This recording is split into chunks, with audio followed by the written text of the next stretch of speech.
మందారం లక్ష్మీదేవి ఆవిర్భావం. పురాణాల ప్రకారం మహాలక్ష్మీదేవి క్షీరసాగ మథనంలో, పాలసముద్ర మథనంలో ఆవిర్భవించింది. సముద్రపు అల క్షీరసాగ మథనం కథ. దేవతలు మరియు అసురులు కలిసి అమృతం పొందటానికి క్షీరసాగరాన్ని మథించారు. మథనానికి మందర పర్వతంను మథనదండంలా ఉపయోగించారు. వాసుకి నాగరాజు తాడుగా ఉన్నాడు. విష్ణు భగవాన్ కూర్మ అవతారంలో సముద్రాన్ని మథించడానికి పర్వతాన్ని తన వెన్నుపైన ఉంచాడు. మథనం కొనసాగుతుండగా ఎన్నో దేవతలు, రత్నాలు, దివ్య వస్తువులు బయటకు వచ్చాయి. అవన్నీ క్రమంగా దేవతలకు సమర్పించబడ్డాయి. చెర్రీ పువ్వు లక్ష్మీదేవి అవతారం.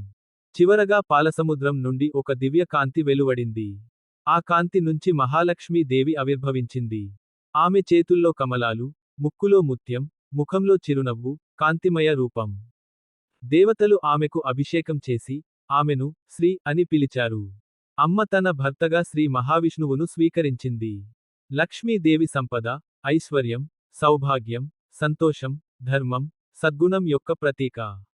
ఆమె ఎక్కడ భక్తి, స్వచ్ఛత, సత్యం ఉంటాయో అక్కడే నివసిస్తుంది. లక్ష్మీదేవి ఆవిర్భావం మనకు చెబుతుంది. శ్రమ, మథనం ప్లస్ సహనం ప్లస్ శాంతి సమానము ఐశ్వర్యం. అంటే ప్రయత్నం, నీతి, భక్తి ఉన్నచోటే లక్ష్మీ కటాక్షం ఉంటుంది. శ్రీ మహాలక్ష్మీ దేవ్యై నమః. పూలగుత్తి.